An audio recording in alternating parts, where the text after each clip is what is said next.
Hello mes photographes préférés! On se retrouve aujourd'hui pour une vidéo qui fait suite à la précédente, juste avant. Donc je vous ai expliqué comment choisir son sac photo suivant les 3,5 types de sacs qu'il existe. Et aujourd'hui, je vais vous montrer un petit peu comment bien faire à mon avis, ça n'engage que moi. Et c'est la façon dont moi j'essaye de faire mon sac pour bien l'optimiser et aussi surtout pour être au maximum confortable avec.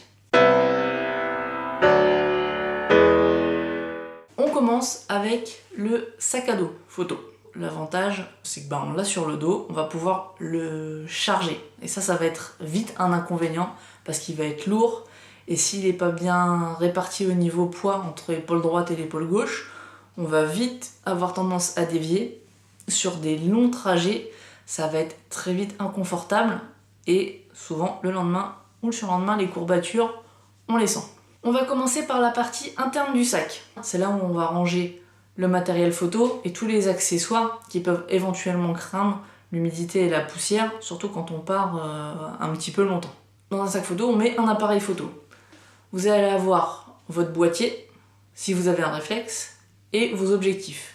Moi, ce que je vous recommande, c'est déjà de monter un objectif sur le boîtier. Vous gagnez une place d'objectif dans le sac. C'est tout bête, mais ça peut aider. L'objectif à monter sur le boîtier, essayez de penser par rapport aux photos que vous allez prendre, de mettre celui qui va peut-être vous servir en premier ou qui est le plus polyvalent. Une fois l'appareil photo monté avec votre objectif préféré, moi ce que je vous recommande, c'est de le mettre dans la partie haute du sac, la partie la plus accessible. Pour deux raisons. La partie haute est celle qui va avoir moins facilement contact avec le sol. Donc vous n'abîmerez pas votre boîtier s'il y a une chute ou quoi que ce soit. La deuxième raison, c'est que on ne sait jamais quand est-ce qu'on va tomber sur la composition de notre vie. Donc, chose toute bête, vous vous baladez, vous faites une rando ou quoi que ce soit, vous êtes parti, plein de bonne volonté, et là, vous marchez, ça fait un moment, vous en avez marre, vous regardez vos pieds, vous levez la tête, et vous avez la révélation, c'est la photo que vous attendiez, vous étiez venu aujourd'hui pour cette photo. Il y a les conditions de lumière, vous avez le cadrage qui est à peu près comme il faut, et vite, je veux prendre la photo, sinon j'ai l'impression qu'elle va s'en aller. Donc l'avantage, vous allez attraper votre boîtier qui est déjà monté avec l'objectif et pouvoir prendre au moins déjà une photo avant de monter éventuellement votre trépied et tout ce qu'il faut. Ça peut être très pratique dans le sens où ça va être très rapide surtout. Ensuite, vous avez les objectifs dont vous ne vous servez pas tout de suite, qui vont être dans votre sac, enfin le ou les. Donc moi ce que je fais, c'est que j'essaye de répartir les objectifs de façon homogène au niveau poids. Si j'ai un téléobjectif ou un zoom qui va faire cette taille-là, et deux autres objectifs à focale fixe qui vont faire cette taille-là, je vais mettre le grand d'un côté et les deux petits de l'autre. Parce que souvent les deux petits vont faire le même poids que le grand. Donc vous allez répartir au niveau taille et surtout au niveau poids. Vous aurez quelque chose d'équilibré. Une fois que le gros matériel photo est placé à l'intérieur, vous n'avez plus qu'à mettre tout ce qui est accessoires, câbles, filtres, batterie, carte mémoire avec les pochettes et tout ce que vous avez. Donc j'aime beaucoup les pochettes, je trouve ça très pratique, ça évite d'avoir tout qui se balade et puis des fois en cherchant on peut perdre des choses. Et donc on évite la perte et le bazar. Parce qu'on prend un truc, on dit je vais faire la photo, on le remet et puis ça finit rangé à l'opposé de ce qu'on avait mis au début. Enfin, ça peut vite devenir la folie votre sac. Juste une chose à éviter sur la partie interne de votre sac, c'est bien sûr que tous les petits accessoires, donc par exemple vos batteries, vos cartes mémoire ou des petites choses, évitez de le mettre en bordure de sac. Parce que dès que vous allez l'ouvrir, c'est les premières choses qui vont tomber. Ce qui tombe, c'est ce qu'on perd. Donc soit bien tout caler, en faisant attention que quand on enlève quelque chose, il n'y ait pas tout qui parte, soit mettre en dessous les petites choses les plus susceptibles de partir. Ensuite, on a le compartiment informatique, qui, comme son nom l'indique, est pour tout ce qui est informatique. Donc, éventuellement, un ordinateur portable, une tablette, des écouteurs, un casque, le chargeur, tout ce qu'il faut. C'est souvent bien fait dans les sacs, donc il y a juste à glisser l'ordinateur ou la tablette, mettre les chargeurs, essayez d'en prendre le moins possible, parce que c'est pareil, ça rajoute vite du poids. S'il y a un compartiment pour vos affaires personnelles dans votre sac, là, c'est super pratique. Juste faire attention, ce compartiment, c'est souvent une grosse erreur. Ne pas mettre, vous le mettre bien au fond, bien planqué pour que ce soit difficile d'accès, même limite pour vous. C'est tout ce qui est papier, portefeuille, argent, le mettez pas sur le dessus de la pochette la plus accessible. Pareil, c'est logique, mais le nombre de fois où j'ai pu aller sur Paris parce que j'habite pas très loin et je vois des gens... Non, si vous avez quelqu'un qui a son sac à moitié ouvert sur une poche qui est juste devant et vous voyez le portefeuille qui dépasse, c'est limite marqué servez-vous pour les voleurs quoi, donc faire attention. Ce que je fais souvent, c'est que mon portefeuille et tous les papiers d'identité, soit je les mets directement dans la partie photo, donc pour y accéder, il faut vraiment que j'ouvre le sac et que je le bouge, vu qu'il est directement sur mon dos, là je suis sûre qu'on me les vole pas. Si vraiment j'ai plus trop de place, je le mets bien au fond de la pochette et je mets d'autres choses par-dessus. Si on veut y accéder, je sais très bien que je sentirai ce qui se passe dans mon dos. Parce que l'inconvénient des sacs à dos, et un peu des sacs bandoulières, c'est que si quelqu'un s'approche et qu'il y a un peu de monde par exemple, vous sentirez pas forcément qu'on touche à votre sac. Vous allez toujours être en stress si vous l'avez sur le dos. Donc par exemple dans les transports en commun, enlevez-le, mettez-le entre vos jambes. Chose toute bête, mais au moins vous êtes sûr de rien vous faire piquer. Vos effets personnels, essayez d'optimiser ce que vous prenez. Si vous partez par exemple en randonnée pendant 2 jours, ça sert à rien de prendre 3 t-shirts et 5 paires de chaussettes. Ensuite, dernière solution, si vous n'arrivez pas à faire votre sac à bien optimiser, il y a toujours au bout du téléphone, voire pas très loin, ce qu'on appelle une maman. Donc vous appelez votre mère et maman j'arrive pas à tout ranger. Souvent les mamans ça y arrive à tous les coups, c'est des maîtres des puzzles. Enfin, moi la mienne en tout cas c'est comme ça. Je pense que la vôtre on doit pas être très loin non plus. Pour les parties externes du sac, souvent les sacs à dos sont de plus en plus ergonomiques. Donc on va avoir les bretelles, on va avoir des choses à mettre autour des hanches. Il va falloir les régler vraiment très bien. Bien serrer les bretelles pour avoir le sac bien plaqué sur le dos.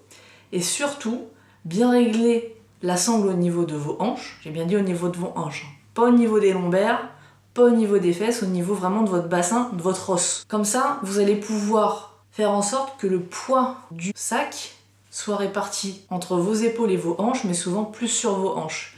Et vous allez sauvegarder votre dos un maximum. Ensuite, on va avoir tout ce qui est insert pour accessoires. Le premier qu'on voit souvent, c'est pour le trépied. Donc vous avez soit sur les côtés, il y a des sacs qui ont 2 poches, une sur chaque côté pour les trépieds. On se balade rarement avec 2 trépieds, donc souvent on met un trépied et une bouteille d'eau, ou un trépied et du bazar. Ou bien, de plus en plus de sacs ont un système de sangle pour mettre le trépied au milieu du sac. Ça c'est l'idéal, c'est que votre trépied il va pas être plus lourd d'un côté que de l'autre, on va garder l'équilibrage qu'on aura fait à l'intérieur sur l'extérieur en fait. Si vous n'avez pas cette sangle, forcément le trépied va aller dans une des poches qui est sur les côtés. Dans ces cas-là, mettez-le à l'opposé de ce que vous aurez mis dans le sac. À l'intérieur, il faudra mettre effectivement un côté plus lourd que l'autre et mettre le trépied à l'opposé. On va rééquilibrer comme on peut. Ce qui reste, ça va souvent être des inserts pour les effets personnels. La bouteille d'eau, un petit trépied en plus. On vient de voir le sac à dos, maintenant on va passer au sac d'épaule.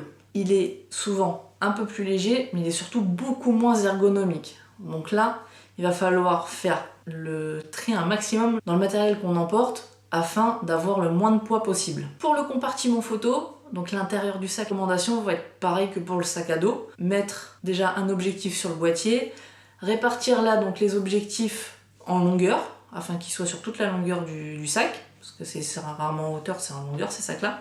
Mettre le boîtier à portée de main, ça c'est beaucoup plus pratique avec un sac d'épaule, c'est qu'on l'attrape, hop, et puis on le sort. Pareil, si on tombe sur la composition de sa vie, la photo qu'on attendait depuis qu'on est né, c'est super rapide, c'est encore plus rapide qu'un sac à dos. Donc là, bon point pour le sac d'épaule. Et toujours ce fameux boîtier avec l'objectif le plus polyvalent ou celui dont vous pensez vous servir, afin d'avoir quelque chose de vraiment prêt à être utilisé. Le reste des accessoires, c'est comme pour le sac à dos, les placer de façon homogène, répartie comme on peut, et de façon à ce que ça ne tombe pas facilement, parce que ces sacs-là, on les ouvre souvent comme ça, et ici, ça a toujours tendance à tomber un petit peu. Donc le mieux c'est de pas avoir des petites choses qui dépassent ou les petites pochettes et qu'il y ait un accès qui soit restreint dans ces sacs parce que c'est pareil, les pickpockets, les voleurs, ils aiment bien ce genre de sac. Le compartiment informatique, c'est sur le même principe qu'un sac à dos. On met ce dont on a besoin, c'est fait pour, c'est pratique. Pour les affaires personnelles, le portefeuille passe sur le dessus quand on ouvre le sac, alors c'est pratique si on a des choses à acheter. C'est aussi très pratique pour les voleurs. Vous allez vous faire des potes. Optimisez vos effets personnels afin d'en apporter le minimum, surtout sur ce genre de sac. Au niveau de la partie externe, là, vous allez avoir un gros point positif, c'est que les sacs d'épaule ont souvent une partie rembourrée sur la sangle, sur la lanière. Cette partie rembourrée, il va falloir la poser bien comme il faut ici, sur votre épaule. Pas ici, pas derrière, vraiment qu'elle prenne bien votre épaule pour éviter ici de tirer, vous savez, sur les muscles qui ont tendance à bien facilement se coincer. Au niveau de la longueur de la sangle, j'ai pas trouvé encore la solution miracle. Moi je sais qu'il y a deux positions que j'aime bien. Une avec le sac, le haut du sac qui arrive à peu près au niveau de mes lombaires, voire un petit peu en dessous, donc qui touche sur mes fesses. Sinon, il y a eu une époque où je mettais le sac super serré, la sangle je la mettais vraiment petite, afin d'avoir le sac quasiment au milieu du dos. Je trouvais ça plus pratique et avec le recul, ça fait moins mal au dos. Par contre, le sac, au lieu d'être droit, il est comme ça dans votre dos. Donc faut être sûr qu'il n'y a rien qui puisse tomber du sac parce que c'est vachement moins sécurisant. Que vous dire de plus? Vous avez votre sac, faites-le comme vous, déjà, vous avez envie. L'avantage des sacs photos, c'est que vous avez des inserts en mousse qui sont les 3/4 du temps modulables. Donc faites-vous plaisir. Si vous avez en un mois 3 fois vers votre sac pour 3 choses complètement différentes, profitez-en, c'est fait pour ça. Juste une dernière chose, le sac à dos de base qui n'est pas un sac photo, là c'est vraiment à vous de voir. Le seul conseil que je peux vous donner, c'est faites attention à ne pas abîmer votre matériel quand vous l'utilisez. Parce que vu qu'il n'y a pas de renfort, il n'y a rien vraiment dédié, c'est comme ça qu'on abîme le plus souvent son matériel, si on se sert de ce genre de sac. Dites-moi en commentaire, vous, comment vous faites votre sac, si vous avez des petits trucs pour gagner en équilibre, en poids, en ergonomie sur vos sacs, parce que ça c'est les choses les plus importantes, moi je trouve, pour nos sacs photos, parce qu'on met souvent beaucoup de choses dedans, au détriment de nous en fait. On est tellement passionné par ce qu'on fait avec pour nos photos, avec notre matériel, que bon, c'est pas grave, on est content, on a le matériel, on va faire la sortie photo qu'on veut, mais au final il faut quand même réfléchir un petit peu, parce que je pense que sur le long terme, on aurait tendance à s'abîmer un petit peu. Et maintenant on a des belles technologies au niveau sac, les sacs sont de plus en plus légers, en étant de plus en plus grands, donc on peut en mettre de plus en plus. Donc bon, faut trouver les bonnes astuces. Si vous en avez, n'hésitez pas, il y a les commentaires pour ça. Si vous avez aimé cette vidéo, n'hésitez pas à mettre un like. Si vous voulez d'autres vidéos de ce type, dites-le moi et abonnez-vous surtout, comme ça vous serez au courant des futures vidéos qui sortiront. Et surtout, n'oubliez pas que quels que soient vos rêves, visez toujours la lune, car même en cas d'échec, on atterrit dans les étoiles. Bye bye!